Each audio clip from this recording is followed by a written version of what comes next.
Hi guys, welcome to self inspire 1111। तो मैंने अपना ये बटरफ्लाई आउटफिट कैसे बनाया वो तुम स्क्रैच से देख सकते हो। मैंने एक फैब्रिक उठाया, उस पर लेसेस लगाया एंड ऑल दैट। ये सब कुछ करने के बाद भी ना मुझे ना ऐसी फीलिंग आ रही थी जैसे मैं पता नहीं क्या कर रही हूँ। ठीक है, मतलब बहुत सारी चीज़ें करनी पड़ी, बहुत सारी चीज़ें ऐड ऑन करनी पड़ी। कभी कभी सुबह जल्दी उठ जाती, कभी कभी सोती नहीं रात भर, मतलब 3-3 4-4 बजे तक मैंने इस चीज़ पर काम करा है। देखने में लग रहा होगा कि यार क्या फुद्दूपना है, ऐसे थोड़ा ना होता है, बट फैक्ट है कि काम किया है। एंड फॉर दैट रीज़न मुझे लगता है कि लाइक सब्सक्राइब एंड कमेंट तो करना ही चाहिए for sure, because it takes a lot, literally it takes a lot. Because मेरे को लगता है कि भाई मैं रिलेशनशिप में इतना हार्ड वर्किंग नहीं हूँ जितना मैं अपनी वर्क लाइफ में अगर मैं बोलूँ तो हूँ। And I am looking forward for that. मैं और भी बहुत सारी चीज़ें लेके आने वाली हूँ, so make sure you guys are with me. And मुझे नहीं लगता कि it's a big deal for anyone कि मैं क्या कर रही हूँ क्या नहीं कर रही हूँ, but still if you can relate with me, like एक आउटफिट बनाने में कितना टाइम लगता है, if you can relate with मी तो समझ आएगा कि हाँ भी मैं क्या बोल रही हूँ। Okay, I am not trying to get a sympathy, but fact is कि it takes a lot, seriously it takes a lot. एक एक चीज़ को जब एकदम आप ट्राई कर दोगे, हर जगह से अच्छे से लगे, समझ में आए। देखो मुझे कैमरा क्वालिटी नहीं पता, मुझे एडिटिंग इतना नहीं पता, बट मुझे पता है कि मैं ओरिजिनल हूँ। I am being original to me, मैं अपने आप से ओरिजिनल हूँ। And that's what makes me like, मैं कॉन्फिडेंट उसी वजह से होती हूँ और कोई रीज़न नहीं है। सो मैं ओल्ड फैब्रिक्स उठाती हूँ, उससे कुछ काम करती हूँ, ठीक है।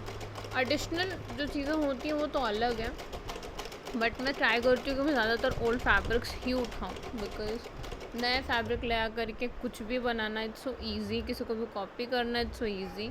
बट मेरे लिए इम्पॉर्टेंट ये है कि मैं स्क्रैच से अपने दिमाग से क्या बनाती हूँ वो ज़्यादा इम्पॉर्टेंट है। ओके, हर एक चीज़ को असेंबल करना, हर एक चीज़ को अपने हिसाब से बनाना, I think that's a more big challenge in my life. So if you guys relate with me, मेरे से रिलेट कर पा रहे हो, सो मेक श्योर कि आप लाइक सब्सक्राइब एंड थोड़ा मुझे मोटिवेट कर दो ताकि मैं और भी ऐसी चीज़ें लाती रहूँ, क्योंकि काफ़ी सारी कॉम्प्लिकेशंस होती हैं। उसके बावजूद I try to make things fix. थोड़ा तो मैं ट्राई करती हूँ कि मैं चीज़ों को थोड़ा फिक्स करने की कोशिश करूँ और समझ पाऊँ कि मैं क्या कर रही हूँ बेसिकली।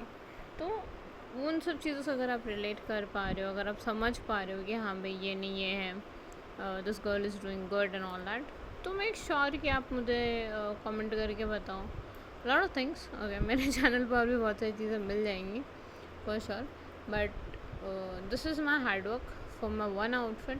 मॉमेड वाला मैंने बनाया नहीं, मरमेड वाला BTS बचक, मॉमेड वाले भी मैंने बहुत मेहनत करी, बट वो शूट उस तरीके से नहीं हो पाया था। तो काफ़ी रहता है कि यार आई थिंक मैं गलत इंसान के साथ चली गई थी, या फिर मुझे समझ नहीं आएगा उसे शूट कैसे करना चाहिए था, क्योंकि वो आउटफिट बहुत प्यारा था, बट उसको उस तरीके का एक कहते हैं ना इन्हांसमेंट मिला नहीं, उस तरीके से वीडियो शूट नहीं हो पाई जिस तरीके से मैं चाहती थी। So this is what it is. और आप अगर देख रहे हो फॉर श्योर एंड तक अगर देखा है तो you will relate with me, and this is the final thing, wings, जिस पे मैंने बहुत हज़ारों वो लगाया मैं, कम से कम सितारे लगाए हुए हैं। And that is also from skirt जो मैंने ख़रीदी थी, 100-200 रुपये में ख़रीदी थी, उससे मैंने ये पूरा का पूरा विंग्स बनाया। वो ये कंप्लीट नहीं है।